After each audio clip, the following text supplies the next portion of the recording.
welcome to the Thursday edition of the Don and Cherry's Grapevine podcast. You know, Dad, on our last podcast, we kind of ended talking about Bob Probert and Troy Crowder, and we had a clip of him on the Grapevine show. And so we're going to run that clip again, and then you can talk about Troy Crowder and the Bob Probert story. And here comes Bob. Tonight in the Grapevine, we got Dino Ciccarelli of the Detroit Red Wings. But first of all, let's introduce the heavyweight champion of the NHL, Bobby Probert. My buddy. All right. Yes, sir. You get so carried away and put it over here. Now, look. What would I do without you? On Rock'em Sock'em 5 and 4 and 5 and 3 and 2 in them all. This guy is the star of them all. Is he not? Most popular guy. Now look.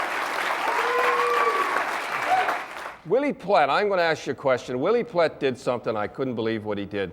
I used to be a pretty good fighter in my day. I don't know whether I can take this guy, but what are you laughing at? Anyhow, he did something. When I used to be through fighting, I don't know whether it happened to you or not, my neck I'd always have a stiff neck from the guys pulling on the sweater. I mean, I'd be walking around like this all the time. But Willie Plett, I saw him at a fight one time. He cut the back of his sweater, and he just went down about that far, stitched it up. When you pull it, give away. Do you ever think, you don't even tie yours down? Well, I used to, but then for a while there, I tried it the other way, and it seemed to work, so I just kept on. How come no tie downs? I mean, I don't understand that. Just forgot. You just forget all the time. Tell you. Yeah, I tell you, he doesn't need them, I guess. Now, Joey Kosher, the Bruise Brothers, his hands are really bad. How come your hands are all right? How come you don't hurt your hands? I've been lucky. Joey had a bad experience in the minors his first year, and he hit somebody in the tooth, and it was infected, and he almost lost his arm. So they had to operate, and he's got a big scar on it now. Boy, I'll tell you, a lot of guys, when they hit, they just want to hit the guy. When Joey hits, yeah. Joey wants to put it out the back of your head. That's the only problem with him. But anyhow, let me ask you one last question before we get to Dino. Do you find it tough? Every city you go in, there's a young gunfighter, and if he ever beats Probert, you know, it's a feather in his cap. Is it tough? Well, it's happened a lot in the past, and yeah, you know, it gets old, but it's still a job for me, and you know, I gotta stand up for my reputation, I guess. I got a story to tell you. When we do our show, I'm gonna tell you a story. This is a true story. I was in New Jersey. I think it was New Jersey or the island. I forget who he was. Troy Crowder was there. It was 2 years before he had his fight with you, right? So I'm sitting there watching the morning skate. He was in the playoffs, and he come up and he says, "You know, I'm as tough as Probert." I said, "Sure you are, kid." And he said, "Someday I'll prove it." He still hasn't proved it, but that's it. That's the way it is. 2 years before he met him, they were talking about he could hardly wait to play him, and must be tough.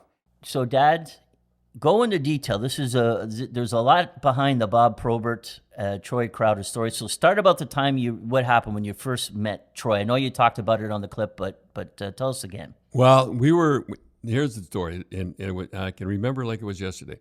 And we used to go to the morning skate. Ron and I used to go to the morning skate all the time, and everybody used to go to the morning skate. And we're sitting there, and this big tall guy come up, and he said, "Hi," he said, "my name is Troy Crowder." And listen, yeah. He was one of the Black Aces, eh?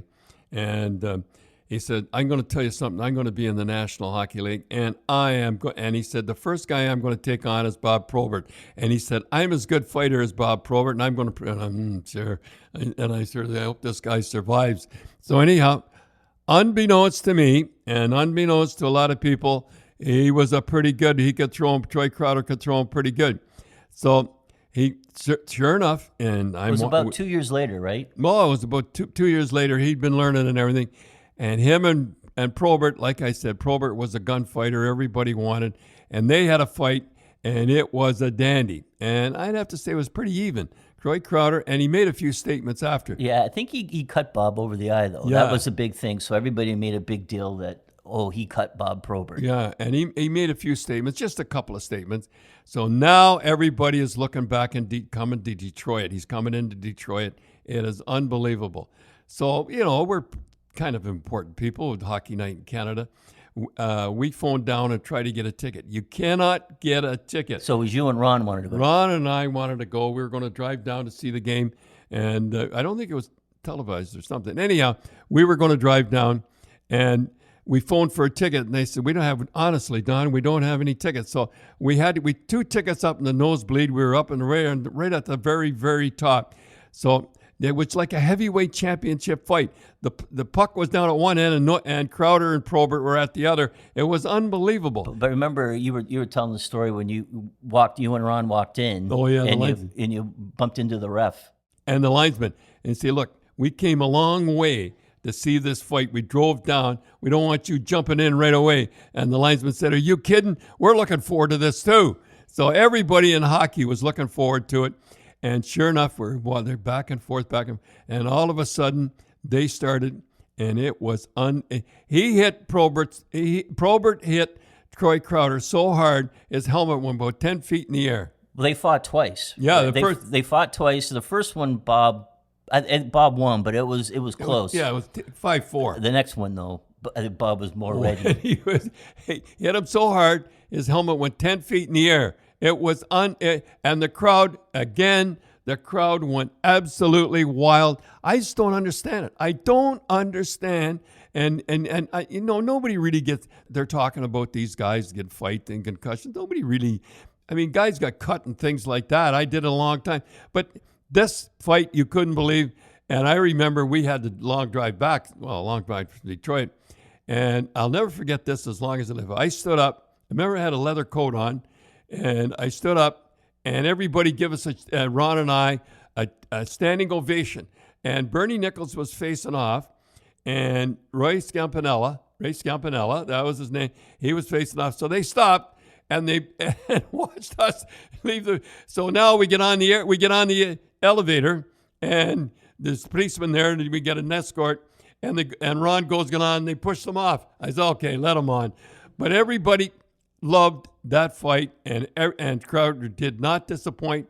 He showed up, and it was a great fight. And Probert was one of the absolute best. I know very seldom he ever lost. The one thing that you mentioned is that back then, not all the games were on TV, so not too many people could see it. That's right. And so everybody was like, "What happened? What happened?" Everybody was waiting to see what happened. It was exciting. Naturally, on Coach's Corner, I showed it to Coach's Corner. Well, I got a quick story with about Ty and Probert, where so everybody, the next time they were going to fight was going to be back in Detroit. So I bought 2 tickets early on. Got 2 tickets. I think you got them for me, and a buddy of mine went down. So we drove down, and again, same thing. I've been to heavyweight fights in Vegas and fights in Vegas. And it's the same feel, like you're just a buzz in the air. So we're all sitting down, and everybody was excited. And they said, now for the scratches for the New York Rangers, number, 24, Ty Domi. And the whole place just started screaming, because Ty hurt himself, that got hurt the day before. Yeah. I think he hurt his shoulder or something before.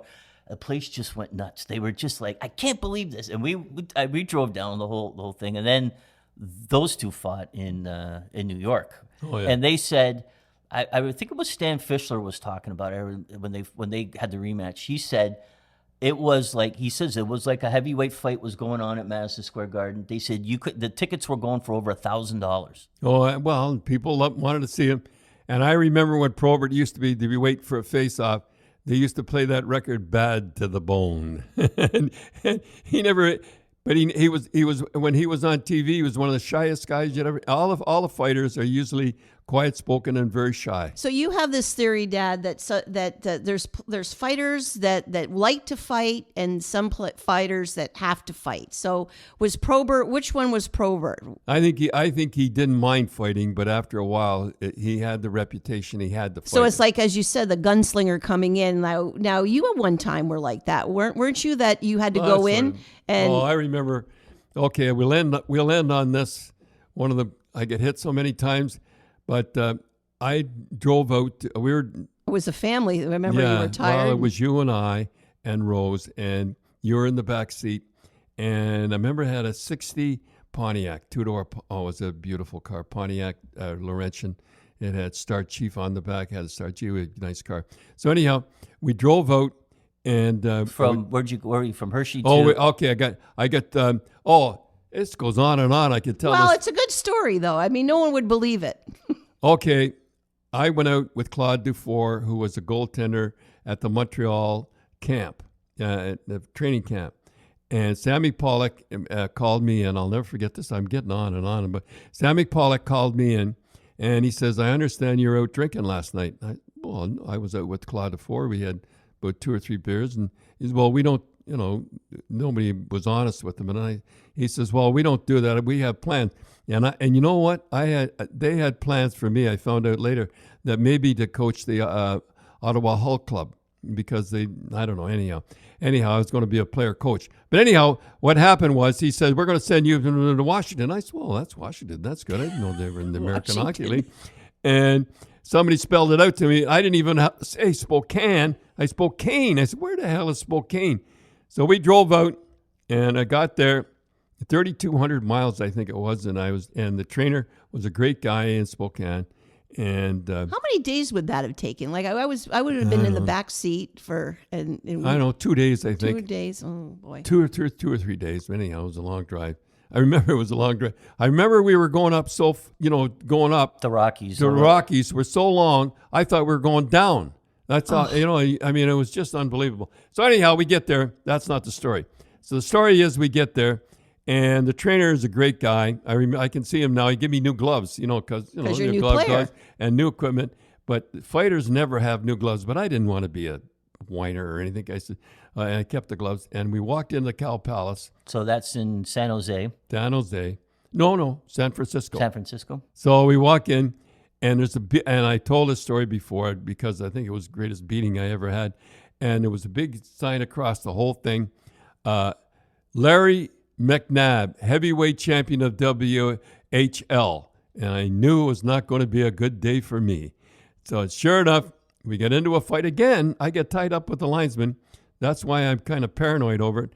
And he hit me so many times. And we were down on our knees, and he was trying to bounce his fist off the ice up into my face. So I put my head down, and we were down there, and he hit me so many times on the top of the head that I couldn't comb my hair. I used to have hair back in those days. I couldn't comb my hair for days.